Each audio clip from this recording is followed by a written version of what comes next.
Video of చేయండి. Video ఎవరు on చేయొద్దు. గోవర్ధన కృష్ణ గారు, మీరు వీడియో ఆన్ చేశారు, వీడియో ఆఫ్ చేయండి. నెట్ ప్రాబ్లం అవుతుంది. అశోక్ గారు ఉన్నారా అండి?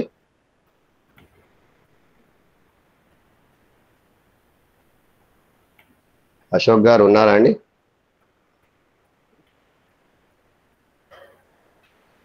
లేదంటే లలిత గారు మీరు చెప్పండి.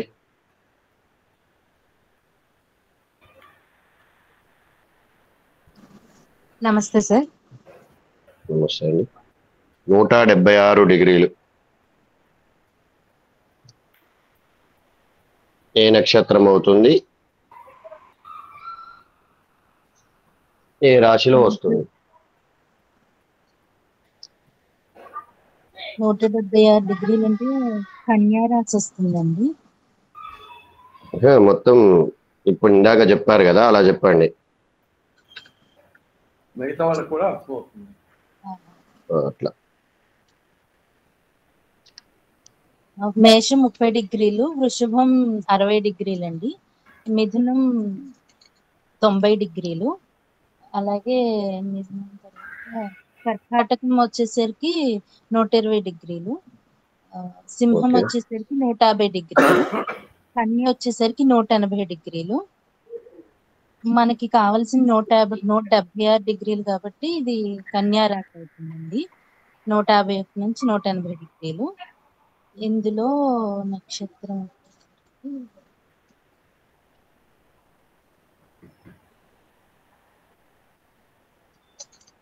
రాశిలో ఎన్ని డిగ్రీలు మిగిలాయండి? ఆ రాశిలో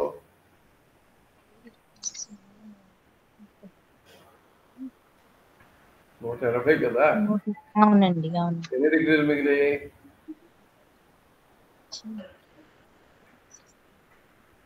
16 డిగ్రీలు అండి. 180 నుంచి 176 తీసేయండి.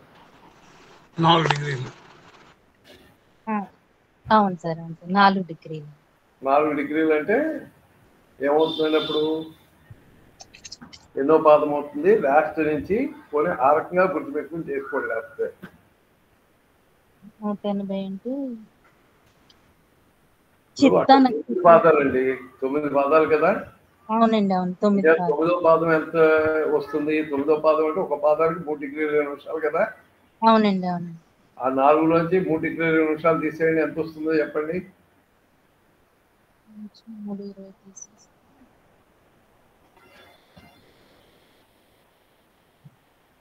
1 డిగ్రీ 20 నిమిషాలు. వాళ్ళు కూడా నేర్చుకోలేమండి. ఎంతండి? 1 డిగ్రీ 20 నిమిషాలు. 1 డిగ్రీ 20 నిమిషాలు ఎక్కడ వచ్చిందండి?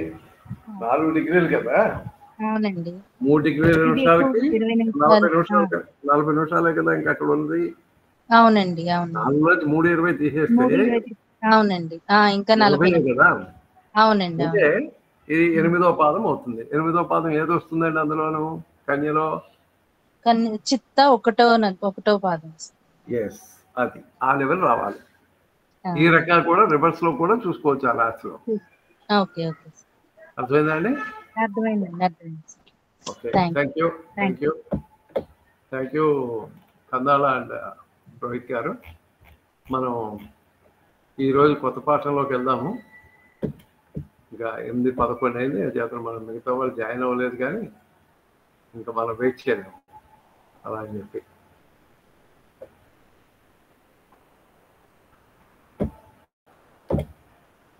శ్రీ గురుభ్యో నమః, మాతాపితృభ్యో నమః, శ్రీ మహాగణాధిపతయే నమః. ఇక్కడ వివాహ పొంతనం. ఈ వివాహ పొంతనం అంటే ఏమిటి అసలు? అంటే ఒక అబ్బాయికి అమ్మాయికి వివాహం జరగాలి అంటే వాళ్ళకి వివాహం చెయ్యొచ్చా చెయ్యకూడదా అన్నది మనం కంపేర్ చేయటాన్నే వివాహ పొంతనము అంటాం. ఈ వివాహ పొంతనంలో మనం మెయిన్గా చూడాల్సిన అంశాలు ఏమిటి అంటే, అక్కడ మనకు కావాల్సిన ఇన్ఫర్మేషన్ ఏం కావాలండి? ఫస్ట్ వీళ్ళిద్దరికీ చార్ట్ తయారు చేసుకోవాలి మనం. చార్ట్ తయారు చేసుకోవాలంటే ఏం కావాలి? వాళ్ళ పేరు, date of birth, time of birth, place of birth. అంటే వాళ్ళ పేరు ఏమిటి, ఎప్పుడు ఏ తేదీని పుట్టారు, పుట్టిన సమయము, పుట్టిన స్థలము లేదా ఊరు, ఇవి కావాలి. ఇవి తీసుకునేప్పుడు పుట్టిన ఊరు తీసుకునేప్పుడు ఏదో పల్లెటూరు ఇస్తారు, పల్లెటూరు రాదు కాబట్టి నియరెస్ట్ మేజర్ స్టేషన్ తీసుకుని లేకపోతే నెట్లో చెక్ చేసుకుని తీసుకోవచ్చు అండి. అది దాని ప్రకారం ఇద్దరివి కూడా జాతక చక్రం తయారు చేసుకుని దాన్ని బేస్ చేసుకుని జాతకం చూడటం, అది మ్యాచింగ్ చూడటం జరుగుతుంది. ఇందులో ఏమేమి చూస్తాము బేసికల్గా జాతక చక్రం కంపారిజన్ చేయాలి అంటే ఏ పాయింట్స్ మనం చూడాలి? ఫస్ట్ లగ్నం నుంచి కుదిరిందా లేదా అన్నది చూస్తాము. లగ్నం ఎందుకు చూడాలి? లగ్నం అనేప్పటికీ ఇదివరకు పాఠంలో మనం చెప్పుకున్నది ఏమిటి? లగ్నం అంటే బాడీ, ఫిజిక్. అధ్యాపనం ఈ రెండు బాడీలు కలుస్తాయా లేదా, వీళ్ళలో ఏమైనా డిస్ప్యూట్స్ కానీ ఇబ్బందులు కానీ ఏమైనా ఉన్నాయా అన్నది చూడడానికి లగ్నాన్ని నుంచి కూడా లగ్నం నుంచి చూస్తాము. తర్వాత చంద్రుడి నుంచి కూడా చూడాలి. చంద్రుడి నుంచి కూడా ఎందుకు చూడాలి అంటే చంద్రుడు ఏమిటండి? మనఃకారకుడు అని చెప్పుకున్నాం. అంటే మానసికంగా వీళ్ళిద్దరూ ఏ రకంగా ఉంటారు, నిత్యం పోట్లాడుకుంటారా, లేకపోతే ఎప్పుడు ఏదో ఇబ్బందిగా ఉంటారా, మనస్థిమితంగా ఉంటారా, ఉండరా, ప్రేమానురాగాలు ఉంటాయా ఉండవా అలా చూడాలంటే మానసికంగా కూడా మనం చూడాలి, ఫిజికలే కాకుండా. తర్వాత ఏమిటి చూస్తామండి? కుజదోషము. ఇదివరకు ఆల్రెడీ మనం చెప్పుకున్నాము, కుజదోషం చూస్తాము. నెక్స్ట్ ఏంటంటే రజ్జు దోషము అని చెప్పి ఒకటి ప్రత్యేకంగా చూస్తాము. ఈ రజ్జు దోషము అంటే ఏమిటి అంటే మనం కాలపురుషుల్లో ఈ 12 భాగాల్లోనూ కూడా మనకి 12 రాసులు ఉన్నాయి అని చెప్పుకున్నాము. అందులోంచి ఒక 5 భాగాలు మాత్రమే తీసుకుంటాం. మనం తీసుకుని ఏక భాగాన్ని నక్షత్రాలు ఏం చేశారంటే 27 నక్షత్రాలని 5 భాగాలకి డిస్ట్రిబ్యూట్ చేశారండి. చేసినప్పుడు ఇందులో వచ్చినప్పుడు ఏక భాగం నక్షత్రాల వాళ్ళకి ఒకళ్ళనిచ్చి ఒకరికి వివాహం చేయరాదు. చేస్తే ఏమవుతుంది అంటే వైధవ్యానికి దారితీస్తుంది. అందుకే ఏక నక్షత్రం కూడా పనికిరాదండి.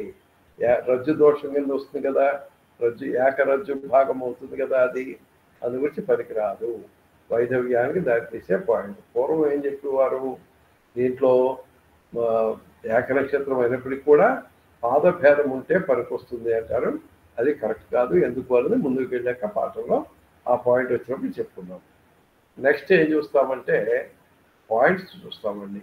పాయింట్స్ ఎందుకు అంటే మనకి 8 రకాల పొంతనాలు, ఇదివరకు ఇంత డేటా లేని రోజుల్లో 8 రకాల పొంతనాలు చూసేవారు. అది ఏమిటి అంటే వశ్య అని, నాడి అని, గ్రహమైత్రి అని, ఇలాంటివన్నీ ఒక 8 రకాలు చూసేవారు. ఈ 8 రకాలు చూడటానికి 8 పాయింట్స్ కదండి. ఇది 1 + 2 + 3 అలాగే 8 దాకా కలిపితే మొత్తం 36 గుణాలు అవుతారు. దీన్నే గుణాలు అంటారు. 36 గుణాలు వచ్చాయి, 30 గుణాలు వచ్చాయి, 20 గుణాలు వచ్చాయి అని చెప్పుకుంటారు చూడండి. అది 36 గుణాలు టోటల్ అవుతాయి. ఆ 36 గుణాల్లో సగం వస్తే కనుక ఆ మ్యాచింగ్ చెయ్యొచ్చు, అంటే ముందుకు వెళ్ళచ్చు. అంటే సగము అంటే ఎలాగా, 36/2 వేస్తే కనుక 18 వస్తుందండి. మినిమం సంఖ్య ఎంత అంటే పాయింట్స్ రావాల్సింది 18 పాయింట్స్ కంపల్సరీ రావాలి. 18 పాయింట్లు రాకపోతే కనుక 1 పాయింట్ తక్కువ ఉన్న ఆ మ్యాచ్ పనికిరాదు. తర్వాత ఏమిటంటే తారాబలం ఒకటి చూస్తాము. ఇలాగా ఈ రకంగా చూసి దీన్ని బట్టి తారాబలంలో మళ్ళా అడ్జస్ట్మెంట్ ఉంది. తారాబలం మెయిన్గా చూడాల్సినవి ఏమిటి, అందులో వదిలేయాల్సినవి ఏమిటి అన్నది విడివిడిగా ఉన్నాయి. అవి చెప్పుకుంటాం. మీకు అందరికీ షేరింగ్ కనపడుతుందా అండి లేదా? కనిపిస్తుంది సార్. కనిపిస్తుంది. ఓకే సార్, ఈ PDF మనకు పంపించారా గురుగారు? భుజంగరావు పెడతానండి, ఇప్పుడు పెడతానండి నేను. సరే, పెడితే నేను ఇక్కడ ఓపెన్ చేసి చూసుకుంటాను. ఒక్క నిమిషం.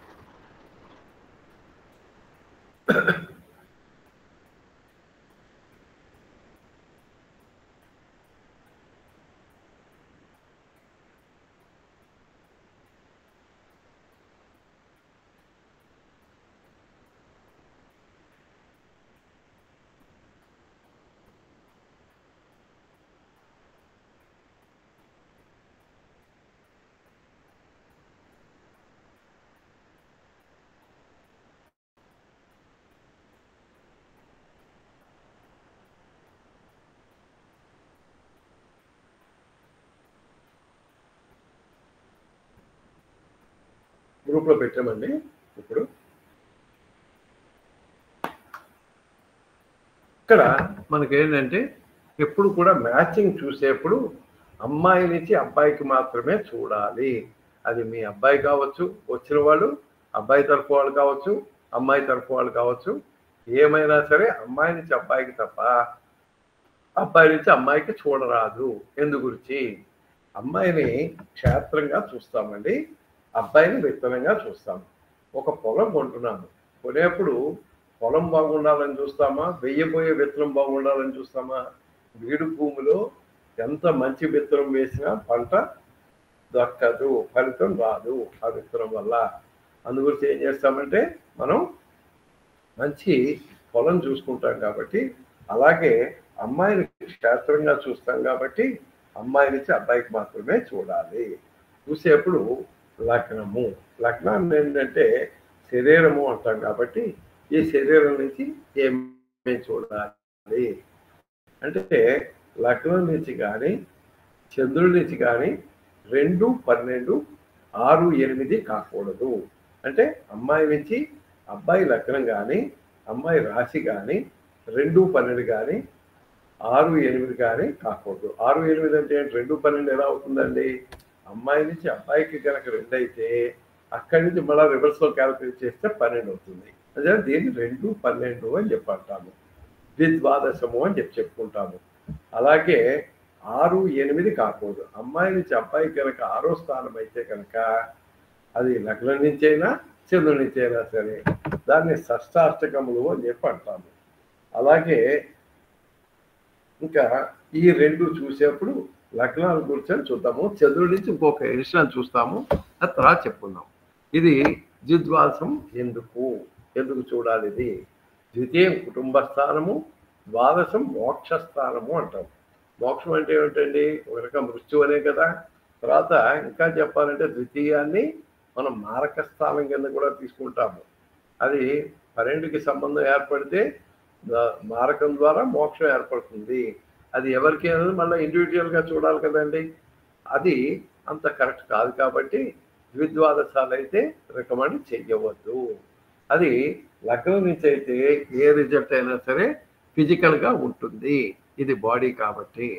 అమ్మాయి నుంచి అబ్బాయి కనుక లగ్నం 2వ స్థానం అయితే కనుక అది మృత్యువు అని చెప్పుకుంటాము, ద్విద్వాసము అని చెప్పుకుంటాము. ఇక్కడ చూడండి ఎగ్జాంపుల్లో అమ్మాయిది రైట్ సైడ్ది, అబ్బాయిదేమో ఎడమ వైపుది. ఇక్కడ అమ్మాయిది మీన లగ్నం అయింది, అప్పుడు అబ్బాయిది మేష లగ్నం అయింది. మీనం నుంచి మేషానికి 2 అవుతుంది కదండి. మీనం 1, మేషం 2 అని చెప్పి 2 అయ్యింది. ఇక్కడి నుంచి మేషం నుంచి కనుక మనం మీనం దాకా లెక్క పెడితే మేషం 1, వృషభం 2, మిథునం 3, కర్కాటకం 4, సింహం 5, కన్య 6, 7 తుల, 8 వృశ్చికము, 9 ధనుసు, మకరం 10, కుంభం 11, మీనం 12. ఇదే ద్విద్వాసం అంటే. ఈ రకంగానే లెక్క పెడతాం. అంటే ముందర అమ్మాయి నుంచి అబ్బాయి దాకా లెక్క పెట్టి అబ్బాయి నుంచి అమ్మాయి దాకా లెక్క పెడితే అది ఏ నెంబర్ వచ్చింది అని చూస్తాం. మీకు ఇంకా ఈజీగా గుర్తుపెట్టుకుందుకు 2 + 12 ఎంత అవుతుందండి? 14 కదా. ఏదైనా 14 వస్తుంది. ఇప్పుడు 6, 8 అన్నాం. 6, 8 అంటే 6 + 8 ఎంత అవుతుందండి? 14 అవుతుంది. అది కూడా తర్వాత ఇంకొకటి చూస్తాం, నవపంచకాలు అని చెప్పి ఒకటి చూస్తాము. 9 + 5 14, ఏదైనా 14 అవుతుంది. అంటే ఆ రాశితో కలుపుకుంటాం కాబట్టి ఇక్కడ అమ్మాయి లగ్నము మనకి మీనం అయింది కాబట్టి అబ్బాయిది మేషం అయింది కాబట్టి ఇది ద్విద్వాదశాలు అయ్యాయి కాబట్టి ఇది పనికి రాదు. ఓకే అండి. తర్వాత నెక్స్ట్ షష్టాష్టకాలు. షష్టాష్టకాలు అయితే ఏమవుతుంది? లగ్న షష్టాష్టకాలు అయితే కనుక లగ్నం ఫిజికల్గా అని చెప్పుకున్నాం. అంతేకాదు వీళ్ళిద్దరు ఫిజికల్గా కొట్టుకుంటారండి, ఎప్పుడు కూడా ప్రశాంతంగా ఉండరు వీళ్ళు. కానీ సంసార జీవితంలో ఎలా ఉంటారో మనం అది పట్టుకోలేంగా. లోపల వాళ్ళు బెడ్రూమ్కి వెళ్ళాక మనకెక్కడ తెలుస్తుంది? ఎవరికి తెలియదుగా, ఇంట్లో వాళ్ళకి కూడాను.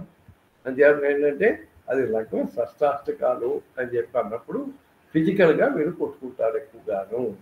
అంతేకాదు ఇది పనికిరాదు. ఎగ్జాంపుల్లో చూస్తే కనుక మేష లగ్నం అమ్మాయిది అయింది, అప్పుడు 6వ స్థానం ఏదవుతుందండి? మేషం నుంచి మేషం 1, వృషభం 2, మిథునం 3, కర్కాటకం 4, సింహం 5, కన్య 6 అయ్యింది. అంచేత కన్య నుంచి మళ్ళా కనుక మనం ఇక్కడ కన్యా లగ్నం వచ్చింది కదండి అబ్బాయిది.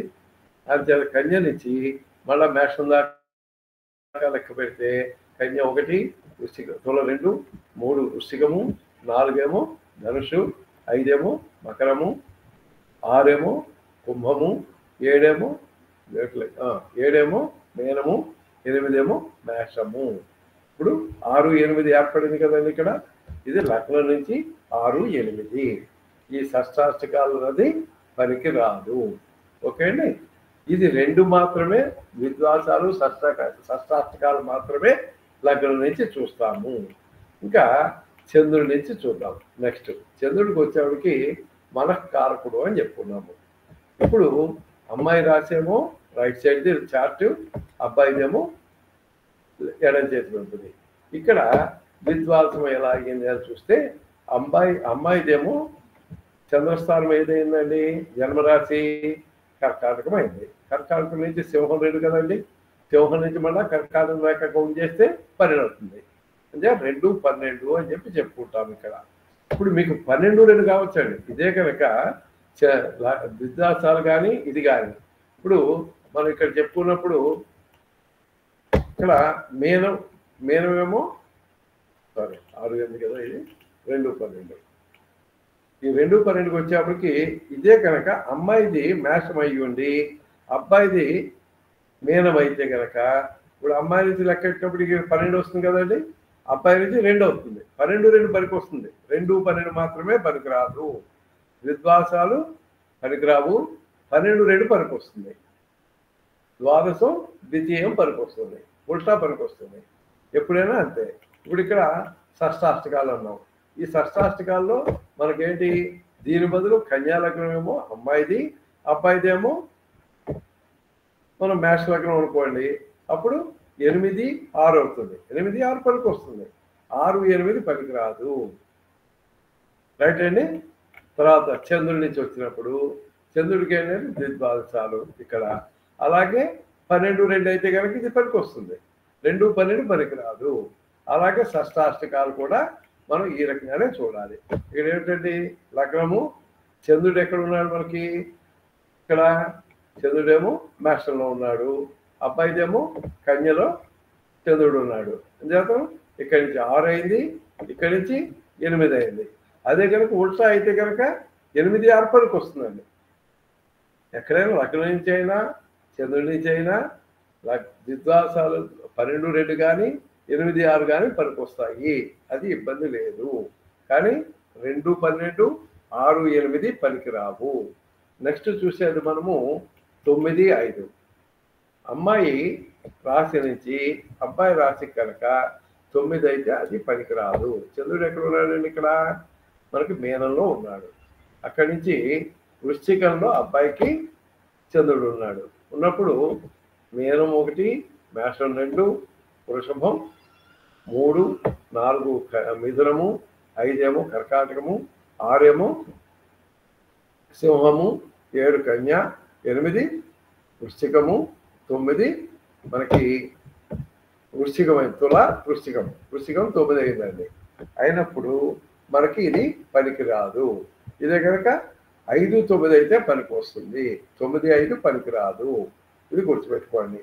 అంటే ఇప్పుడు చంద్రస్థానం కనుక అమ్మాయిదేమో వృశ్చికం అయ్యి అబ్బాయిది కనుక మనకి మీనం అయితే కనుక ఇక్కడి నుంచి లెక్క పెట్టినప్పుడు 5 అవుతుంది కదండి, అక్కడి నుంచి లెక్క పెడితే 9 అవుతుంది. అది పనికి వస్తుంది. 5, 9 పనికి వస్తుంది తప్ప 9, 5 పనికి రాదు. దీనివల్ల ఏమవుతుంది అంటే వైధవ్యానికి దారి తీయము అని చెప్తాం. నవపంచకాలు వైధవ్యానికి పనికి వస్తాయి. ఇక్కడ ఒక తెలుసుకోవాల్సిన పాయింట్ ఏమిటంటే, పూర్వం రోజుల్లో ఏం చెప్పేవారు, శుభ ద్విద్వాసాలు, శుభ షష్టాష్టకాలు, శుభ నవపంచకాలు పనికొస్తాయి అని చెప్పారు. కానీ ఆ శుభమైన అశుభమైన దాని రిజల్ట్ ఎప్పుడప్పుడు లైఫ్లో గ్యారెంటీగా వస్తుంది. వచ్చేప్పుడు అవసరం అన్నది ఎప్పుడు అది ఎర్లీగా వచ్చినా కష్టమే, కొంచెం లేట్గా వచ్చినా కష్టమే. అందుకు పనికిరాదు కదా, తీసుకోకపోవడమే మంచిది. అందుచేత ఎప్పుడు కూడా ఇది యాక్సెప్ట్ చేయకూడదు. రైట్. తర్వాత నెక్స్ట్ వచ్చేప్పటికి మనకి కుజదోషం. కుజదోషం గురించి ఇప్పుడే చెప్పుకున్నాం కదండి. కుజదోషం గురించి మళ్ళీ ఒక్కొక్కసారి మనం వివరంగా చెప్పుకున్నాము. కుజుడు లగ్నం నుంచి, చంద్రుడి నుంచి, శుక్రుడి నుంచి 1, 2, 4, 7, 8, 12 స్థానాల్లో కుజుడు ఉంటే అది కుజదోషం కింద తీసుకుంటాము. అదే కనుక మళ్ళా ఎగ్జంప్షన్స్ ఉన్నాయని చెప్పుకున్నాం మనము. చంద్రుడి లగ్నం నుంచి, చంద్రుడి నుంచి, శుక్రుడి నుంచి కూడా 1, 2, 4, 7, 8, 12 స్థానాల్లో కుజుడు ఉంటే కుజదోషం ఉన్నట్టుగా భావిస్తాము. అలాగే పాపగ్రహాలైన రాహుకేతువులు కానీ, రవి శనులతో కుజుడు కలిసి ఉన్నా, ఏ రాశిలో అయినా పర్వాలా కలిసి ఉన్నా, లేదా గురువుతోటి కలిసి ఉన్నా కానీ కుజదోషము అంటదు అని చెప్పాలి. అంతేగాని కుజదోషం లేదు అని చెప్పకూడదు. కుజదోషం ఉన్నా లేనట్టుగా భావిస్తాము. అలాగే మనకి మేష వృశ్చికాలు అంటే 1, 8 రాశులు సహజ రాశి చక్రంలో. అలాగే ధనుర్మీనాలు 9, 12. అలాగే మకర కర్కాటకాలు 10, 4. 5వ స్థానమైన సింహము. ఇవి కనుక లగ్నములైతే వాళ్ళకి కుజదోషం ఉన్నా కానీ లేనట్టుగా భావించాలి. ఇక్కడ కుజదోషం పొందడంలో ఏం చేయాలి? కుజదోషం ఉన్న వాళ్ళకి ఉన్నవాళ్ళు ఇచ్చే చేయాలి, లేని వాళ్ళకి లేని వాళ్ళు ఇచ్చే చేయాలి. ఎందుకు అంటే కనుక కుజదోషం ఎవరికైతే ఉండదో వాళ్ళు ముందు వెళ్ళిపోతారు అని చెప్తారు. అంటే ముందు మోక్షం పొందుతారు అని.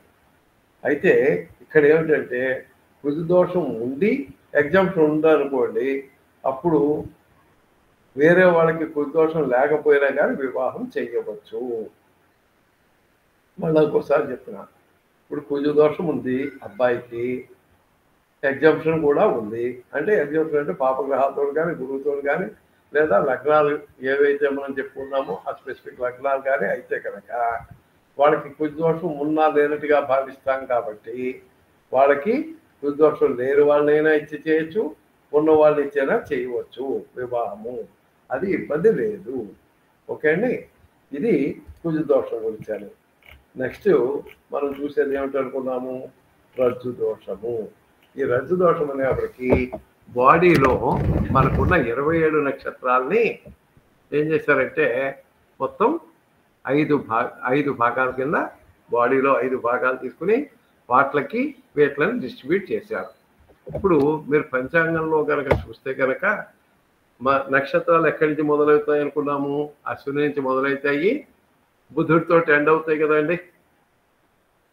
అంచేత మీరు ఆ రకంగా తీసుకుంటే కేతు నక్షత్రం నుంచి మొదలయ్యి బుధ నక్షత్రంతో ఎండ్ అవుతాయి.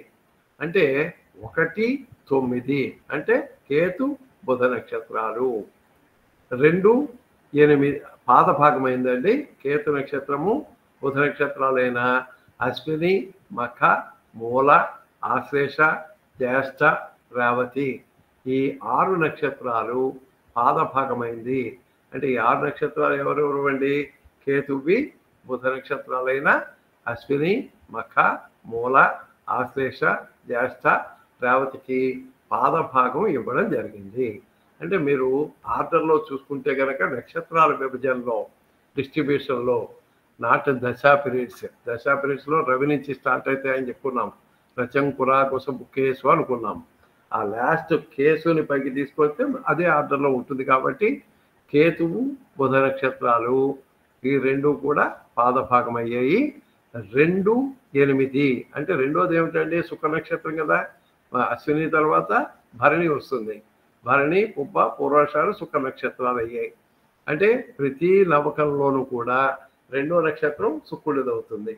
అలాగే 8వ నక్షత్రము శనిదవుతాయి. పుష్యమి, అనురాధ, ఉత్తరాభాద్ర ఇవి శని నక్షత్రాలు అయ్యాయి.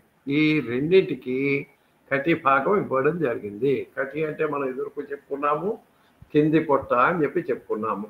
అలాగే నెక్స్ట్ 3, 7 అంటే 3, 7 ఏమిటండి? ఇవి మనకి కృత్తిక, ఉత్తరాషాఢ రవి నక్షత్రాలు 3వి, పునర్వసు, విశాఖ, పూర్వభాద్ర గురువు నక్షత్రాలు. ఈ 6కి ఉదర భాగం ఇవ్వడం జరిగింది, పొట్ట. అంతకుముందువి కింది పొట్ట, కటి భాగం అంటే కింది పొట్ట అని చెప్పుకున్నాము. ఇది పొట్ట భాగం ఇవ్వడం జరిగింది. తర్వాత ఏంటంటే నెక్స్ట్ 4వ నక్షత్రము 6వ నక్షత్రము. ఇవి ఏమిటండి? ఇవి మనకి మిగిలినవి రోహిణి, హస్త, శ్రవణం, చంద్ర నక్షత్రాలు, ఆరుద్ర, స్వాతి, శతభిషం, రాహు నక్షత్రాలు. వీటికి కంఠ భాగం ఇవ్వడం జరిగింది. తర్వాత ఇంకా మిగిలిన ఓన్లీ కుజ నక్షత్రాలే కదండి, అందరూ అయిపోయాయిగా. అందుచేతం కుజ నక్షత్రానికి మాత్రం మస్తక భాగము అంటే తల భాగము ఇవ్వడం జరిగింది. మృగశిర, చిత్త, ధనిష్ట. అంటే ఇప్పుడు ఏమిటి? కేతు బుధ నక్షత్రాలని ఒకరికి ఇచ్చి ఒకరికి వివాహం జరపరాదు. అలాగే శుక్ర శని నక్షత్రాలు పనికిరావు. రవి గురు నక్షత్రాలు వివాహానికి ఒకళ్ళిచ్చి ఒకళ్ళు చేయడానికి పనికిరాదు. అలాగే చంద్ర రాహు నక్షత్రాలు కూడా పనికిరావు. అలాగే కుజ నక్షత్రాలు ఈ మూడింటిలోనూ ఒక నక్షత్రానికి ఇంకొక నక్షత్రానికి ఇచ్చి వివాహం జరిపించరాదు. దీనివల్ల ఏమవుతుందంటే రజ్జు దోషము అంటే వైధవ్యానికి దారితీసే ఇది కూడా ఒక సీరియస్ పాయింట్. అందుగురించి ఎట్టి పరిస్థితుల్లోనూ ఇది రజ్జు దోషం అయితే కనుక యాక్సెప్ట్ చెయ్యొద్దు. దీని తర్వాత మనకి పాయింట్స్ వచ్చాయండి. ఈ పాయింట్స్ మనం ఇదివరకు చెప్పుకున్నాం కదా, 18 పాయింట్లు.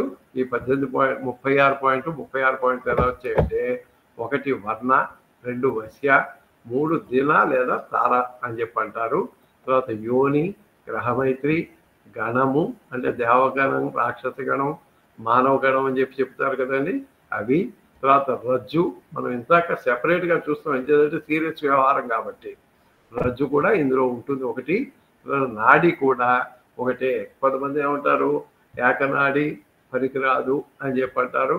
అయితే ఎందుకు నాడి అన్నది ఎందుకు చూస్తాము అంటే నార్మల్గా ఇది సంతానం గురించి అని. ఏకనాడి అయితే సంతానం ఉండదు అని. కానీ ఏకనాడి అయినప్పటికీ కూడా సంతానం ఉన్న వాళ్ళు చాలామంది ఉన్నారు.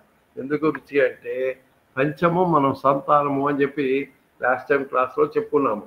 ఆ పంచమ స్థానం కనుక బాగుంటే, స్ట్రాంగ్గా ఉంటే వాళ్ళకి ఎట్టి పరిస్థితుల్లో సంతానం ఇబ్బంది ఉండదు, సంతానం గ్యారెంటీగా ఉంటుంది. అలాగే మనం సంతానం గురించి చెప్పుకునేప్పుడు ఏం చెప్పుకున్నామండి, అబ్బాయిది అమ్మాయిది భార్యాభర్తలు ఇద్దరు జాతకాలు చూస్తే తప్ప ఎట్టి పరిస్థితుల్లోనూ దాని గురించి చెప్పవద్దు. ఇందులో ఈ 8ని 1+2+3+ అలా కలుపుకుంటూ వస్తే 36 అవుతుంది. ఈ 36ని మనం ఏంటంటే 2 పెట్టి భాగిస్తే 18 పాయింట్లు. 50% అంటే బై 2 వేస్తాం కదండి, అది మనకి ఏమవుతుంది 18 పాయింట్లు వస్తాయి. ఈ 18 పాయింట్లు ఉంటే కనుక వివాహానికి ముందుకు వెళ్ళవచ్చు. నెక్స్ట్ ఇంకా తారాబలం. ఇది లాస్ట్ బట్ నాట్ లీస్ట్. ఈ తారాబలంలో మనకి 9 తారలు ఉన్నాయండి. ఏమిటి అంటే 1 జన్మతార, 2 సంపత్తార, 3 విపత్తార, 4 క్షేమతార, 5 ప్రత్యక్తార, 6 సాధనతార, 7 నైధనతార, 8 మిత్రతార, 9 పరమ మిత్రతార. ఈ రకంగా 9 రకాలు ఉన్నాయి. ఇందులో 2, 4, 6, 8, 9 ఇవి ఇబ్బంది లేని తారలు. అంటే సంపత్తార కానీ, క్షేమతార కానీ, సాధనతార కానీ, మిత్ర పరమ మిత్రతారలు కానీ ఎక్కడ ఇబ్బంది లేదు. స్ట్రైట్ అవే మనం ప్రొసీడ్ అయిపోవచ్చు. అలాగే నైధనతార, నైధనము నిధనము అంటే మృత్యువు అని ఒక అర్థం అండి సంస్కృతంలో. అందుచేతను నైధనతార ఎట్టి పరిస్థితుల్లోనూ యాక్సెప్ట్ చేయకూడదు. కానీ కొంతమంది అంటే పూర్వం రోజుల్లో నైధనతార అయినప్పటికీ కూడా చేశారు. వాళ్ళ రకంగా కొన్ని ఇబ్బందులు పడ్డప్పటికీ కూడా వాళ్ళు విడిపోవడం కానీ కొన్ని మృత్యువు దాకా వెళ్ళి కూడా వెనక్కి వచ్చిన వాళ్ళు ఉన్నారండి.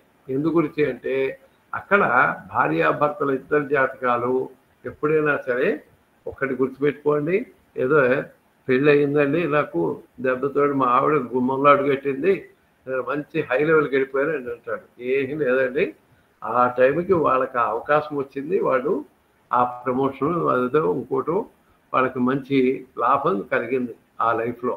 కానీ దీనికి వెనక ఏమిటి అంటే భార్యాభర్తల జాతకాలు ఎప్పుడు కలిసి వస్తాయి. ఎప్పుడు వీళ్ళకి ఒకరికొకరికి ఆ జాతకాలు సపోర్ట్ చేస్తాయి.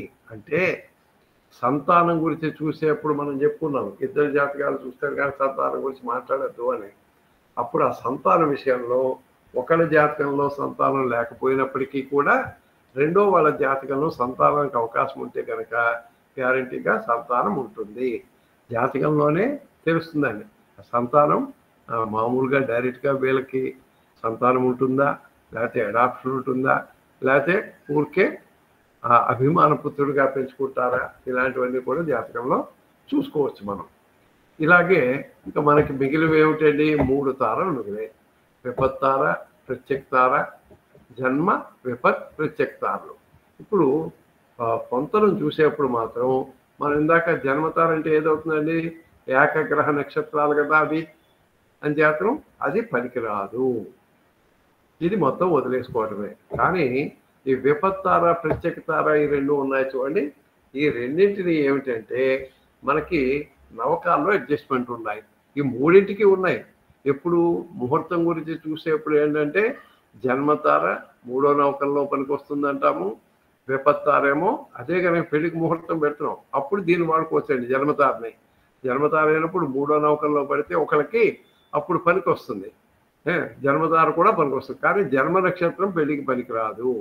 అలాగే విపత్తార అయిందండి, విపత్తార 2వ నవకంలో. 2వ నవకం అంటే ఏమిటి, మనం మొదట్లో చెప్పుకున్నాం నక్షత్రాలు 3 నవకాలుగా విడగొట్టుకున్నాము అని. అప్పుడు మనం జన్మ నక్షత్రం నుంచి ఆ రోజు నక్షత్రం వరకు లెక్క పెట్టుకుంటూ వెళ్తే కనుక అది ఏ తార అయ్యింది అని చూసుకుని దాన్ని బట్టి అడ్జస్ట్మెంట్ చూస్తాము. ఈ రకంగా మనం దీన్ని తీసుకోవచ్చు. ఇక్కడ చూసేప్పుడు ఆ రోజు నక్షత్రం నుంచి జన్మ నక్షత్రం వరకు లెక్కించాలి. సారీ, ఇందాక పొరపాటు చెప్పాను, అందుకనే డౌట్ వచ్చే మళ్ళీ ఒకసారి ఆలోచించా. ఆ రోజు నక్షత్రం నుండి జన్మ నక్షత్రం వరకు లెక్కించగా మొదటి నవకంలో కనుక 5వ తార పడితే పనికి వస్తుంది. తర్వాత అదే 2వ నవకంలో విపత్తార పడితే పనికి వస్తుంది. అలాగే జన్మతార 3వ నవకంలో పనికి వచ్చును. ఇది మాత్రం గుర్తుపెట్టుకోండి. ఇది ముహూర్తం వరకే, జన్మతార మాత్రం వివాహ పొంతనంలో పనికిరాదు.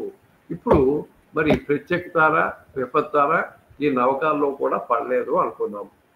అప్పుడు ఏం చేయాలండి అంటే మనకేంటంటే పైన చెప్పిన పాయింట్స్ అన్నీ క్లియర్గా ఉండి ఏ రకమైన ఇబ్బంది లేదు. ఎక్కడ దాకా పాయింట్స్ వరకు మన లగ్న షష్టాష్టకాలు దిద్వాసాలు కాలేదు, చంద్ర దిద్వాసాలు షష్టాష్టకాలు నవపంచకాలు కాలేదు, తర్వాత ఏమో రజ్జుదోషం కాలేదు, కుజదోషం ఇబ్బంది లేదు, పాయింట్స్ 18 వచ్చాయి. అయినా సరే పర్వాలేదు, అక్కడ వరకు ఓకే. ఇప్పుడు అవన్నీ బాగున్నప్పుడు విపత్తారు కానీ ప్రత్యక్తారు కానీ అయ్యింది. అయినప్పుడు మనం ఇప్పుడు చెప్పుకున్నట్టుగా ఆ నవకాల్లో పడకపోతే కనుక ఏం చేయాలి, ఆ సంబంధం వదిలేయాలా, అక్కర్లేదండి. అది పడకపోతే కనుక వివాహానంతరము అంటే భార్యాభర్తలు అయ్యాక అంటాం. భార్యాభర్తలు ఎప్పుడు అవుతారండి, వాళ్ళిద్దరూ తాళి కట్టిన తర్వాత భార్యాభర్తలు అవుతారు అని చెప్పుకుంటాము. అందుచేతను తాళి కట్టిన తర్వాత విపత్తారకేమో 1.5 కిలో బెల్లము, ప్రత్యక్తారకేమో 1 కిలో ఉప్పు దానం ఇప్పించాలి. ఆ పురోహితుడికి ఇస్తారా, ఆ పెళ్లి చేయించడానికి, లేదా ఆయన అరేంజ్ చేసిన మనిషికి కానీ అదే మంటపంలో తాళి కట్టిన తర్వాత వాళ్ళకి ఆ దానం ఇచ్చేసి మిగతా కార్యక్రమాలు చేసుకోవాలి. ఇది వివాహ పొందడానికి సంబంధించిన ప్రాసెస్. ఈ రకంగా మనం ఈ తారాబలాన్ని కూడా ఇందులో మీకు స్టేట్మెంట్ ఇచ్చామండి.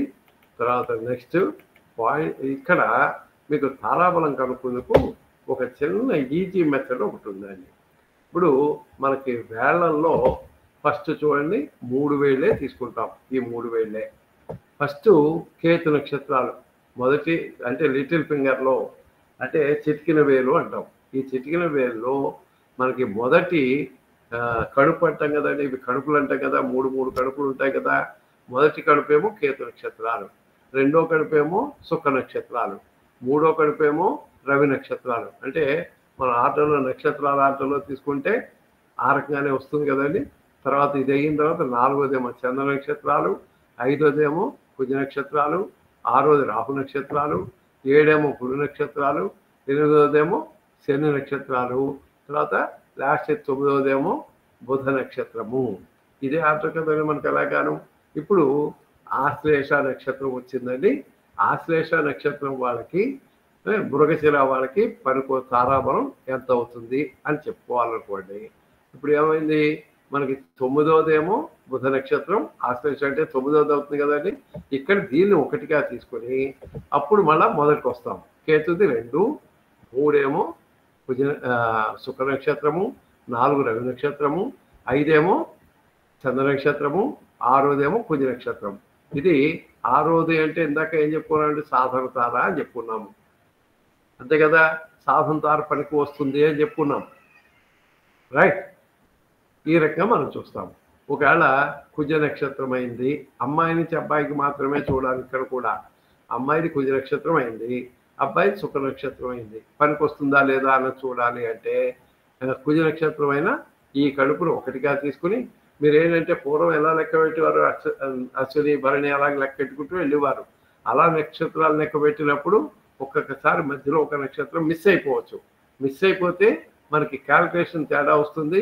పొరపాటు అయితే కనుక ఒక జీవితం దెబ్బతిన్నట్టు అవుతుంది. అందుగురించి ఈ రకంగా ఈ 3 ఫింగర్స్ని 3 కడుపులు తీసుకుని లెక్క పెట్టుకుంటే కనుక ఈజీ అయిపోతుంది. వీటిని గుర్తుపెట్టుకోండి. మీకు ఇంకా ఈజీగా చెప్పాలంటే నవాంశం వచ్చిన తర్వాత మీకు తెలుస్తుంది. కేసీజీ అని, ఎస్కేఎస్ అని, ఆర్ఆర్బి అని చెప్తాము. అది చెప్పినప్పుడు మళ్ళీ ఇంకోసారి అందులో కూడా ఇవి చూపిస్తాము. ఇక్కడ ఏంటంటే అబ్బాయిది కుజ నక్షత్రం, అమ్మాయిది కుజ నక్షత్రము, అబ్బాయిది శుక్ర నక్షత్రము. తారాబలం ఏదవుతుంది అన్నది చూసుకోవాలి అంటే కుజ నక్షత్రం 1, 5వది 1 అయింది కదండి. 1, 2, 3 గురు నక్షత్రము, 4 శని నక్షత్రము, 5 బుధ నక్షత్రము, 6 మనకి కేతు నక్షత్రము, 7 శుక్ర నక్షత్రం అయిందండి. అంటే నైదంతార అయింది. నైదంతార పనికిరాదు అని చెప్పుకున్నాం కదండి. ఓకేనా, ఇది అర్థమైందండి ఈ తారాబలం లెక్క పెట్టడం.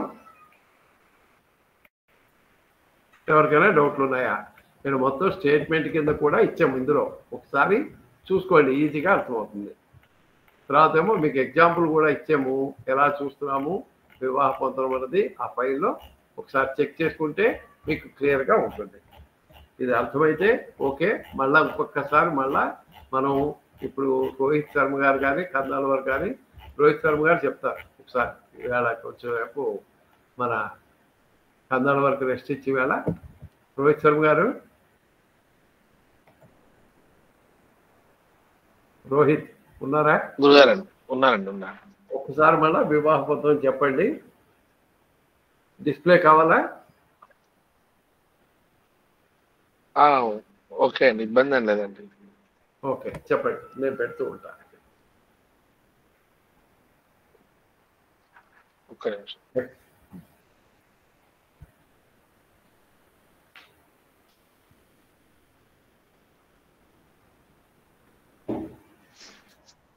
శ్రీ గురుదేవ నమః.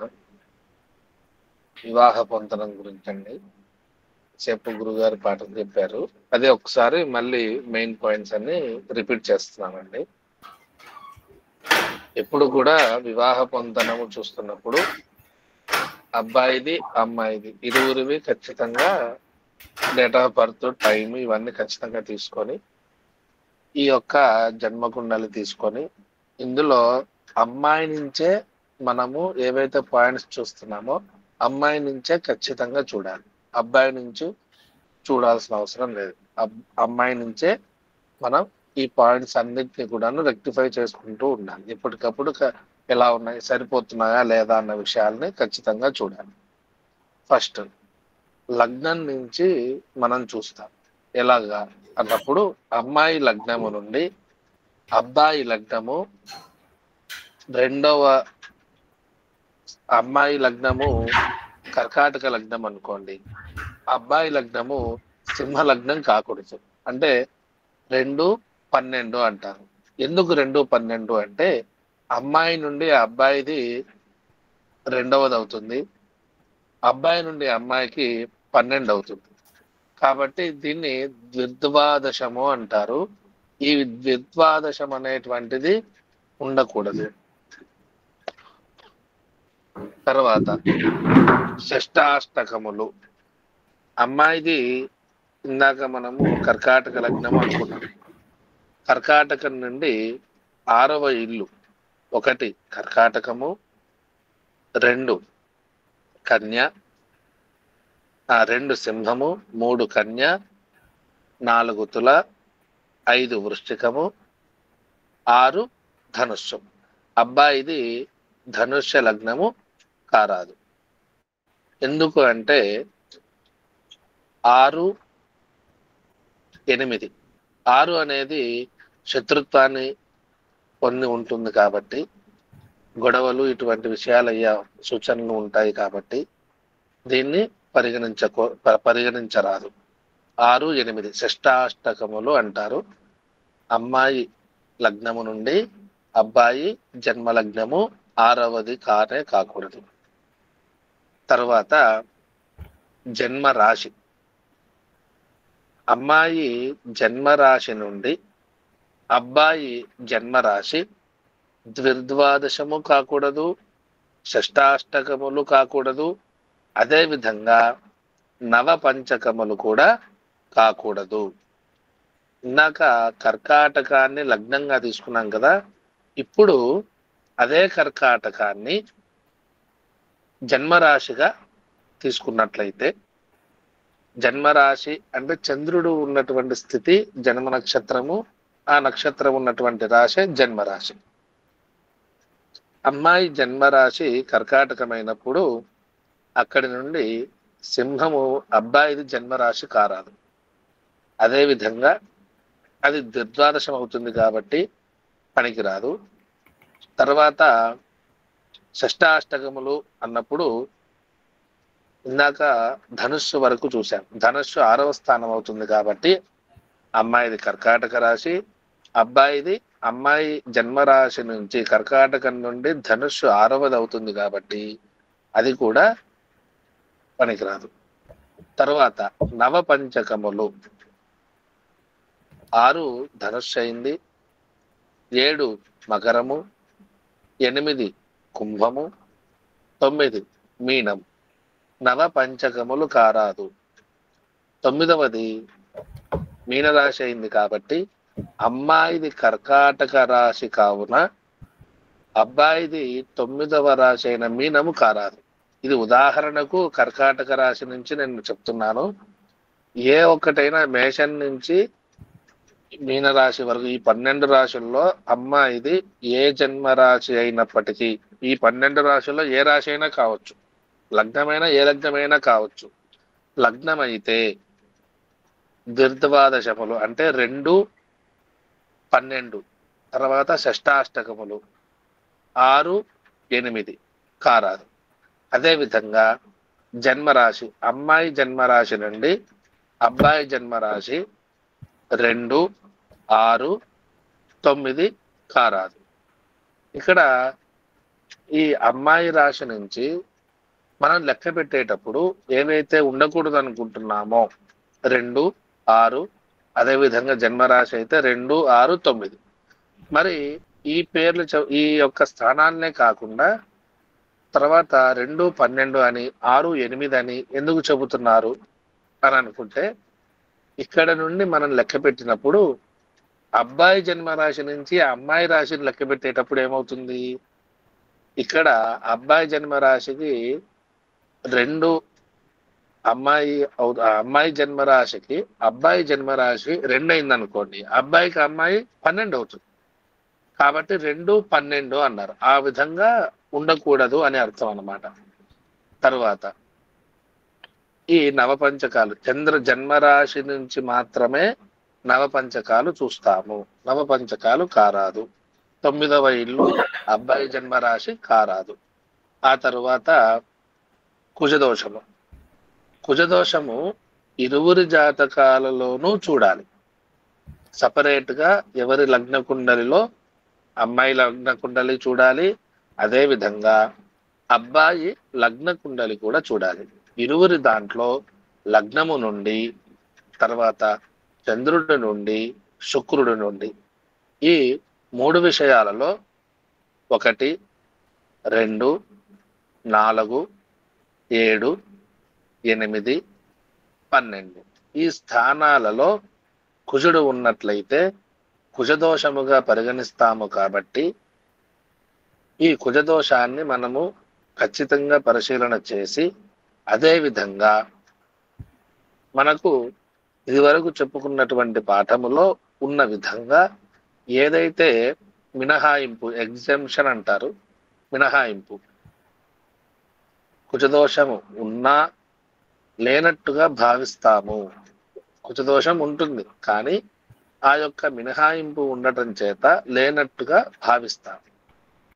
దీనివల్ల ఏమిటి ఉపయోగం, ఎందుకు చూస్తామంటే కుజదోషము ఉండి మినహాయింపు లేనట్లయితే ఈ కుజదోషము ఉన్నటువంటి జాతకులకు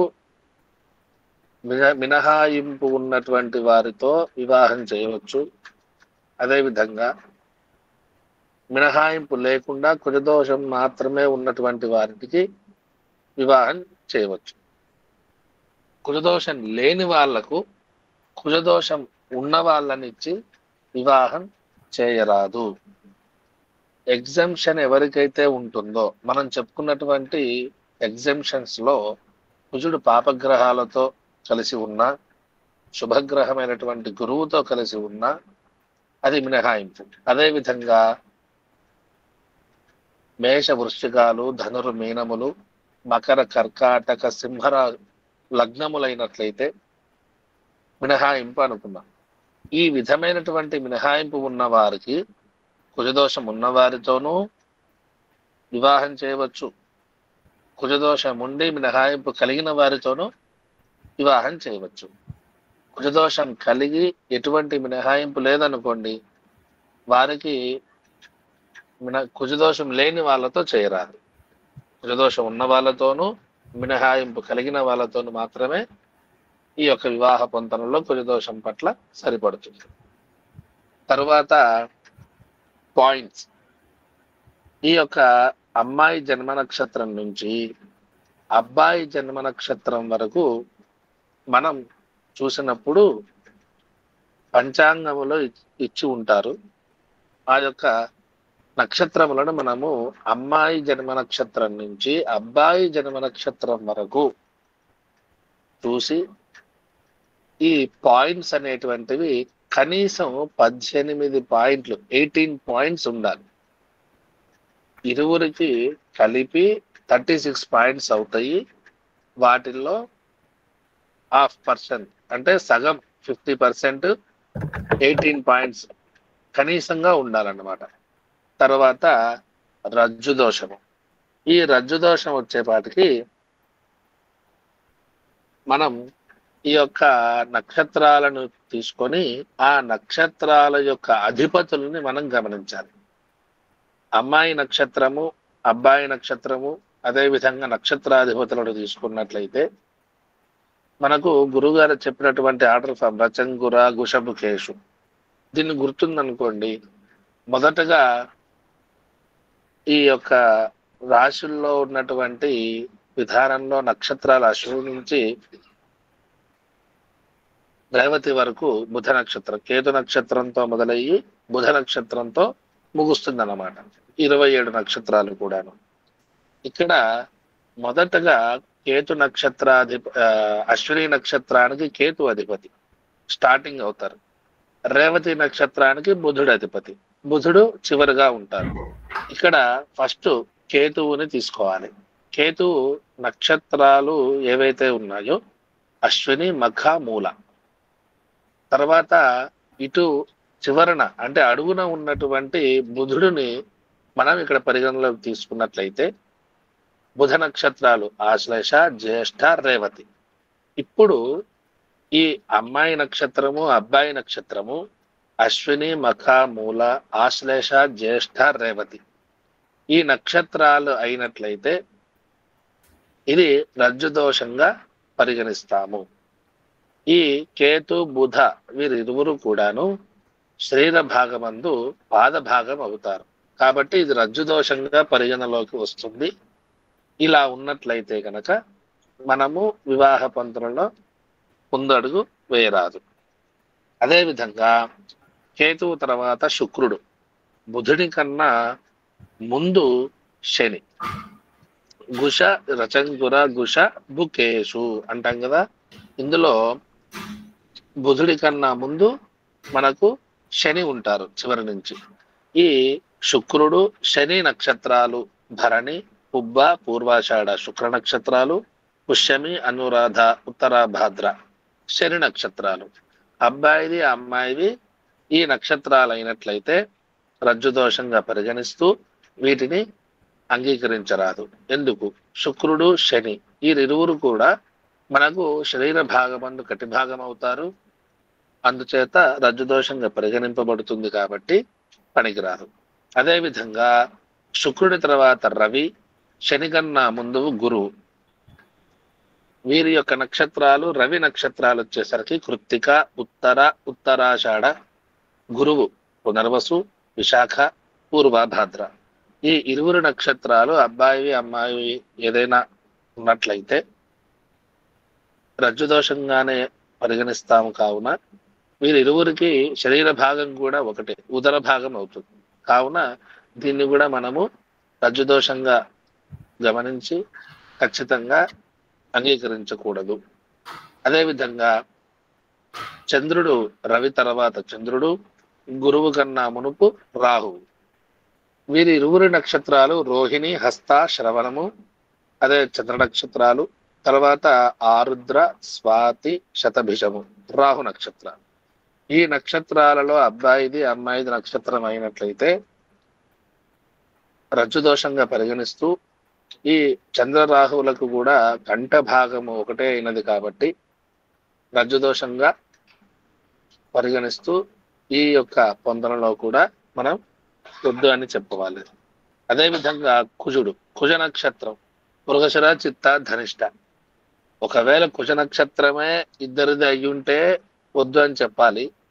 కుజ నక్షత్రం అమ్మాయిది అయ్యుండి లేదా అబ్బాయిది అయ్యుండి, ఉదాహరణకు కుజ నక్షత్రం అబ్బాయిది అనుకోండి, గురు నక్షత్రమైన పునర్వసు, విశాఖ, పూర్వభాద్ర అబ్బాయిది అయి ఉన్నట్లయితే అక్కడ ఒకటే రజ్జు కాదు కాబట్టి శరీర భాగం కూడా ఒకటి కాదు కాబట్టి ఇక్కడ పనికొస్తుంది అన్నమాట. అదేవిధంగా కుజుడికి మస్తకము అంటే తల, శరీర భాగములో తల భాగం అన్నమాట. ఇక్కడ కుజుడు ఒక్కరిగా ఉన్నారు కాబట్టి మనము కుజ నక్షత్రాలతో ఏ నక్షత్రాన్నైనా కలపవచ్చు. ఇదే విధంగా మిగిలినటువంటి అంటే ముందుగా మనము రెండు గ్రహాలు ఒకే శరీర భాగంగా ఉన్నందువల్ల రజ్జుదోషం చెప్పాం. ఇక్కడ కేతు నక్షత్రాలు శని నక్షత్రాలు కలిసాయనుకోండి, అమ్మాయిది కేతు నక్షత్రం మఖ, అబ్బాయిది శని నక్షత్రం ఉత్తరాభాద్ర అనుకోండి, అక్కడ రజ్జుదోషం ఉండదు, సరిపడుతుంది అన్నమాట. ఈ విధంగా ఈ యొక్క శరీర భాగం ఎప్పుడైతే మారుతుందో రజ్జుదోషం కానట్లు. ఈ విషయాన్ని మీరు గుర్తుపెట్టుకోవాలి ఖచ్చితంగా. తరువాత తారాబలము, అమ్మాయి నక్షత్రం నుంచి అబ్బాయి నక్షత్రము లెక్క పెట్టాలి. ఎలాగా? ఫర్ ఎగ్జాంపుల్ ఉదాహరణకు చిన్న ఉదాహరణ చెప్తున్నాను. అశ్విని నుంచి ఆశ్లేష వరకు 9 నక్షత్రాలు, మనకు 9 తారాబలాలు ఉంటాయి. ఈ యొక్క 9 నక్షత్రాలకు కూడా ప్రతి 27 నక్షత్రాల్లో ప్రతి 9 నక్షత్రాలు 9 గ్రహాల ఆధిపత్యాన్ని కలిగి ఉన్నాయి. ఓకే, ఇక్కడ మనం గమనించాల్సిన విషయం ఏంటంటే 9 తారాబలములు ఉన్నాయి. ఏవేవి? జన్మతార, సంపత్తార, విపత్తార, క్షేమతార, ప్రత్యేకతార, సాధనతార, మైథనతార, మిత్రతార, పరమమిత్రతార. ఇందులో అమ్మాయి నక్షత్రం నుండి అబ్బాయి నక్షత్రం సంపత్తార అంటే 2వది సంపత్తార, 4వది క్షేమతార, 6వది సాధనతార, 8వది మిత్రతార, 9 పరమమిత్రతార. ఈ తారాబలం సరిపడినట్లయితే వివాహ విషయంలో ముందడుగు వేయవచ్చును. అదే ఒకటే నక్షత్రం అనుకోండి, జన్మతార అశ్విని తర్వాత మఖ, అది జన్మతారే అవుతుంది. ఒకటి జన్మతారైన, 3 ప్రత్యక్తారైన విపత్తారైన, 5 ప్రత్యక్తారైన, 7 నైధన తారైన మనం దీన్ని పరిగణలోకి తీసుకోరాదు.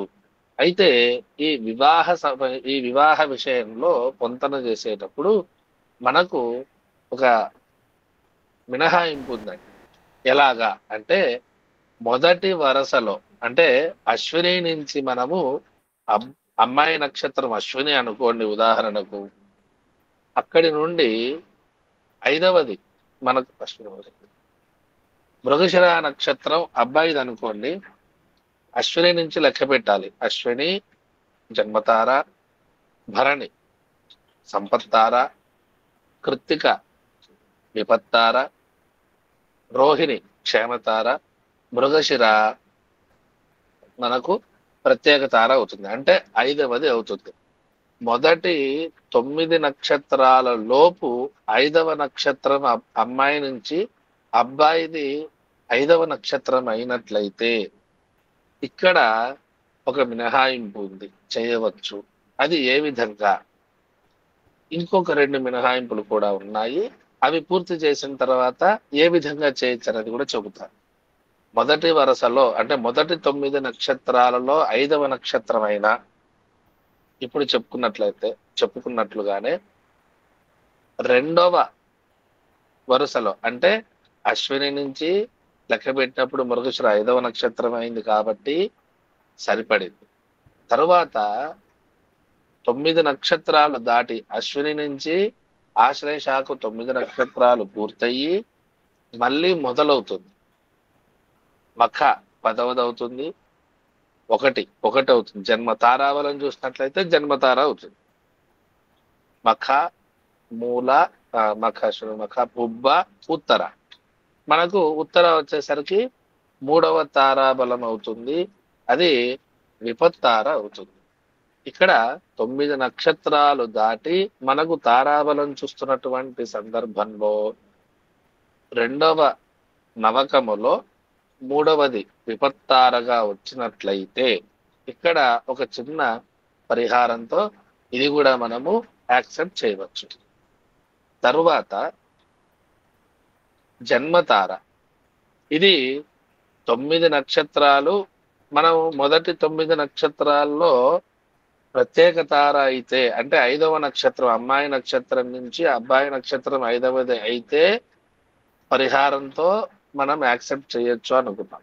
అదేవిధంగా 9 నక్షత్రాలు దాటి 2వ నవకంలో ప్రత్యేకత విపత్తార అయితే 3వది తారాబలం విపత్తార అయినట్లయితే ఇక్కడ పరిహారంతో మనం చేయవచ్చు అనుకున్నాం. అదే విధంగా 9, 9, 18 నక్షత్రాలు దాటి జన్మతార అయినట్లయితే అంటే ఎలాగా?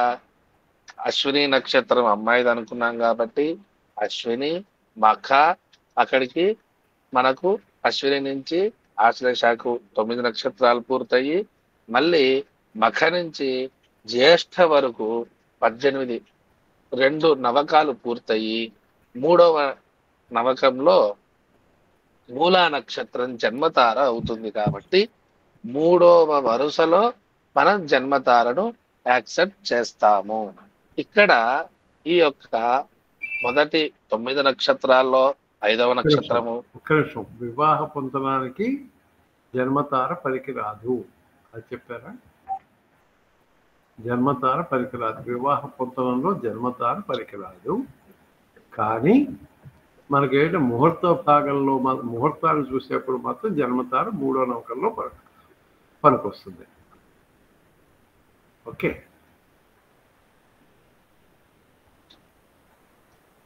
ఓకే. ప్రత్యేకతార ఏ నమ్మకంలో పనికొస్తుందండి?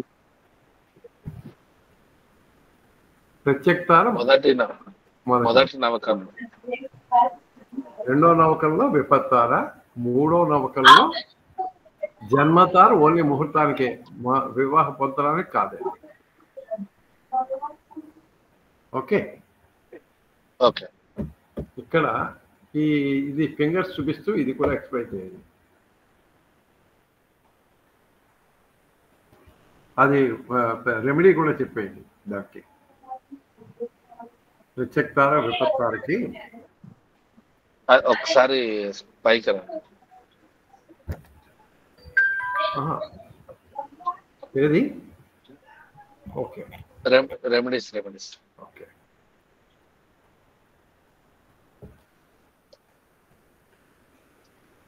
ఇప్పుడు మనం అనుకున్నటువంటి పరిహారాలలో ముఖ్యంగా ఈ పరిహారం ఎప్పుడు చేయాలి అంటే, ఈ అబ్బాయి అమ్మాయి ఎప్పుడైతే దంపతులు భార్యాభర్తలు అవుతారో వివాహ సమయములో సుముహూర్త సమయమున, అంటే కొంతమందికి సుముహూర్త సమయము జీలకర్ర బెల్లము, కొంతమందికి తాళి మాంగళ్య ధారణ జరిగిన తర్వాత. కాబట్టి ఈ రెండు విషయాలు కూడా పూర్తయివ్వగానే మొదటగా జన్మతార అయినట్లయితే తోటకూర దానం ఇవ్వాలి, బ్రాహ్మణులకు దానం ఇవ్వాలి. అదేవిధంగా విపత్తారకు బెల్లమును దానం ఇవ్వాలి, ప్రత్యక్తారకు లవణము అనగా ఉప్పు. ఆ ఉప్పుని రాళ్ళ ఉప్పు అండి, సాల్ట్, మళ్ళీ సాల్ట్ అనుకున్నారు, రాళ్ళ ఉప్పుని దానం ఇవ్వాలి.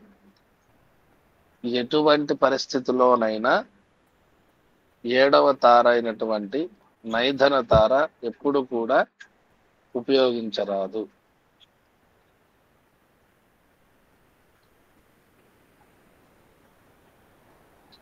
అంతే కదండి? ఏదన్నా పాయింట్ మిస్ అయ్యానండి గురుగారు? అంతే అంతే సార్, అంతే. ఇక్కడ ఇది కూడా చూపించారు.